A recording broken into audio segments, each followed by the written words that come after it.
Idosa vê seu marido e sua filha após ter enterrado os dois um ano antes. Então ela descobriu.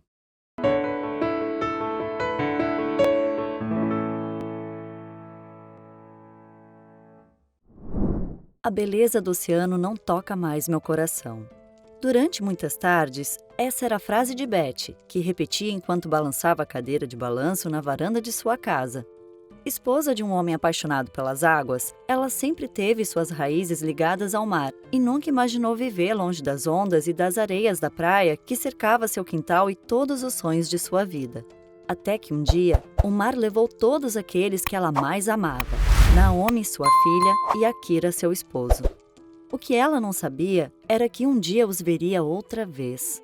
A história de hoje vem do outro lado do mundo, mais especificamente da cidade de Izu, no Japão, para onde Betty se mudou assim que se casou com o homem dos seus sonhos, há mais de 30 anos. Betty nasceu no estado da Paraíba e era filha de pescadores. Por muitas vezes, durante sua infância, ela se pegou sonhando acordada com a fascinante ideia de atravessar o oceano e conhecer o outro lado do planeta. Naquela época, viajar para longe parecia algo impossível, já que sua família tinha que escolher entre vender os peixes que pescavam para pagar as contas ou se alimentarem deles, quando as vendas não iam tão bem. Acontece que, enquanto crescia e se tornava uma bela moça, um grupo de japoneses se instalou na cidade para construírem uma pousada, e foi nessa época que ela conheceu um belo rapaz chamado Akira, que rapidamente ganhou seu coração. Depois da construção da pousada em sua cidade, muitos empregos foram gerados e o pai de Betty acabou largando a pesca para se tornar vigia no local. E foi assim que o jovem filho de japonês se aproximou dele para pedir a mão de Betty em casamento. Eles se casaram e tiveram a primeira e única filha, Naomi, e depois de alguns anos vivendo ao redor da casa onde Betty nasceu e cresceu, finalmente um dia ela teve o sonho realizado. O pai de Akira decidiu abrir uma nova pousada no Japão e queria que ele fosse o gerente do novo empreendimento. Assim, a jovem família se mudou para a cidade de Izu, onde compraram uma casa de frente para a praia e acompanharam de perto a construção do edifício naquele pedaço de paraíso. Ali, eles criaram Naomi e educaram como uma verdadeira filha de japoneses. Apesar da estranheza inicial, Betty se apaixonou pela nova cultura e passou a amar o novo estilo de vida, sempre acordando bem cedo para observar os pescadores partirem para o alto mar, assim como fazia seu pai. Sentindo saudades de casa, foi dela a ideia de comprarem um barco para velejarem nos fins de semana. E o marido acabou ficando fascinado com a ideia, e o passeio pelo Pacífico acabou se transformando no passatempo preferido da família. O que ela nunca imaginou é que isso se transformaria na maior tristeza de toda a sua vida. Os anos se passaram e a pousada se tornou um grande sucesso. Akira progrediu na vida e a casa cresceu. Na tentativa de terem um segundo filho, Betty descobriu que não poderia mais engravidar. Mas, apesar da frustração, ela ainda se sentia muito feliz e abençoada por ter Naomi, a sua menina que agora se tornava uma bela moça. Naomi sempre teve as melhores notas da escola e chamou muita atenção dos professores ao participar de uma Olimpíada de Matemática.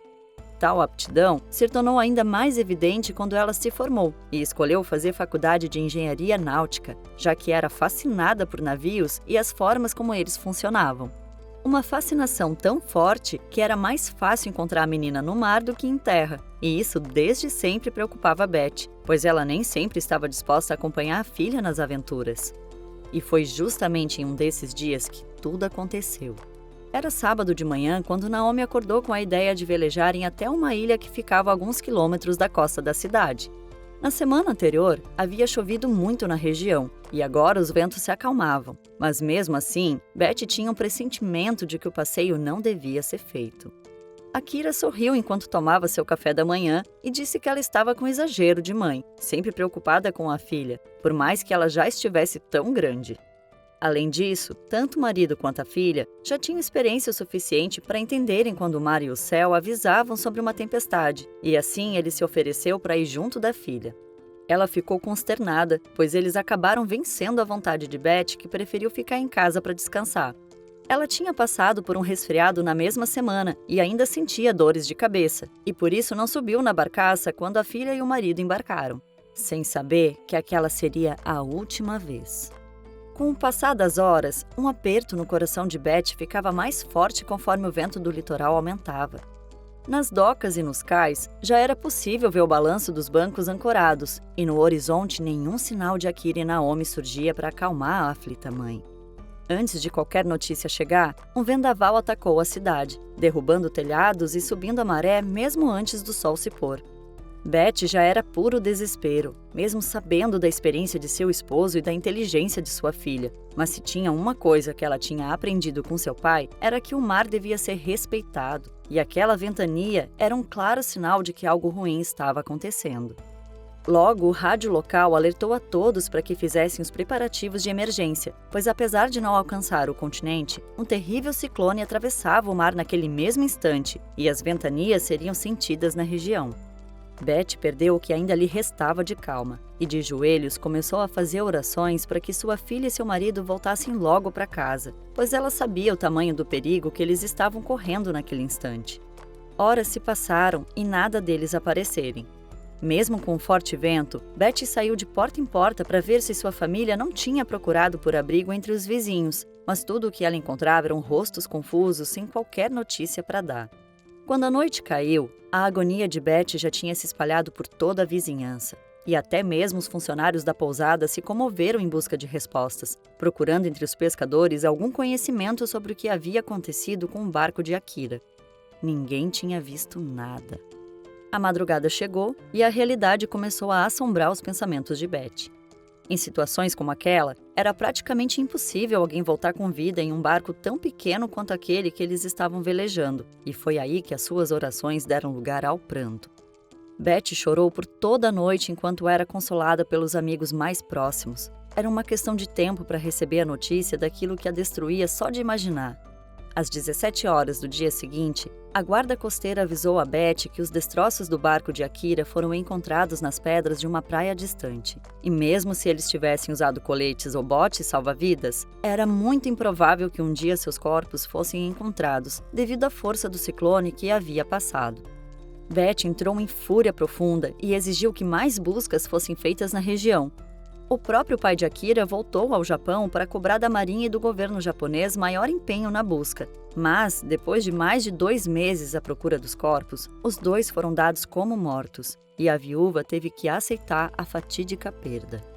Em um funeral simbólico, Betty mal conseguia olhar para as fotografias de sua filha e seu esposo colocadas sobre os caixões. Todos os pertences mais íntimos deles foram colocados no lugar onde deveriam estar os corpos, e numa estranha cerimônia, a mãe desolada teve que enterrar para sempre os sonhos, os desejos, os planos e tudo o que ainda esperava viver com aqueles que ela mais amava.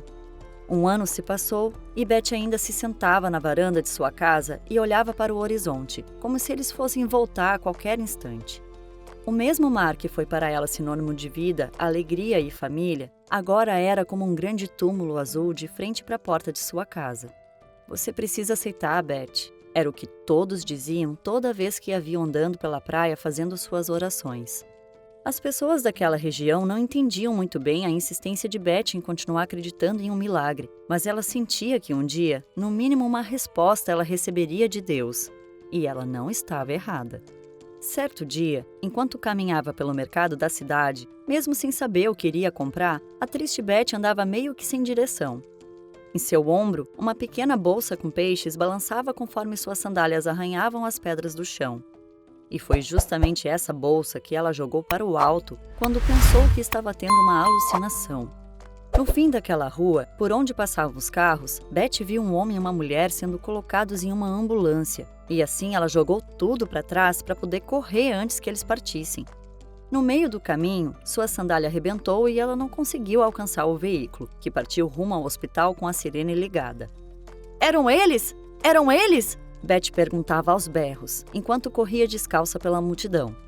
Não havia nenhum rosto conhecido, mas todos sabiam da história da mulher brasileira que perdeu a família para o mar.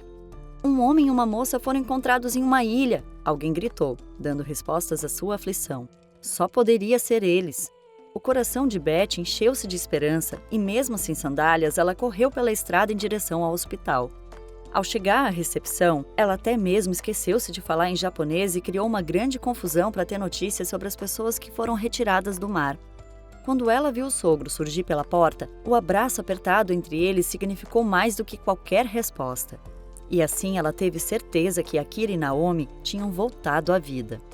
A verdade é que, como se soube depois, durante o ciclone, Akira e Naomi usavam coletes, mas mesmo assim foram arremessados para fora da embarcação.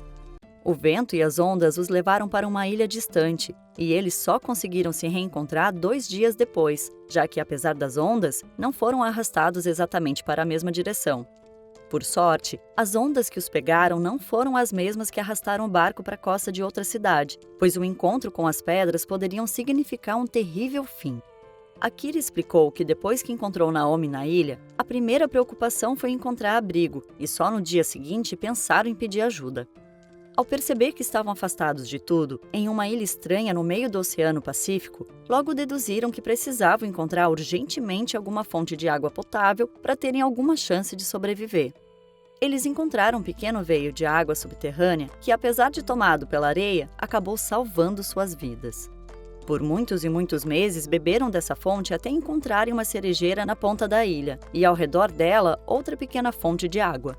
Ao serem questionados sobre o que comeram durante esse tempo, Akira explicou que eles se alimentavam dos pequenos peixes que ficavam presos nas pedras quando a maré subia e que nas horas mais críticas se alimentavam dos caracóis. Por esse motivo, o estado de desidratação e anemia de ambos eram extremamente críticos, e se não fosse o barco de um pescador se perder por aquelas águas, só Deus sabe quanto tempo eles ainda resistiriam. Beth chegou a machucar o esposo e a filha por causa do abraço forte que os deu, seguido de um choro descontrolado. Durante os 3 meses que eles ficaram no hospital, se recuperando do terrível ano que tinham vivido, a revigorada mãe não arredou o pé e fez questão de ajudar as enfermeiras em todos os cuidados. Eles ainda precisaram passar por fisioterapia e até mesmo cirurgias por causa das pedras nos rins que acabaram se formando. Mas quando ficaram completamente revigorados, Beth vendeu o barco e fez uma grande festa na praia. Festa essa que ela repete todos os anos, em comemoração ao milagre de sua vida.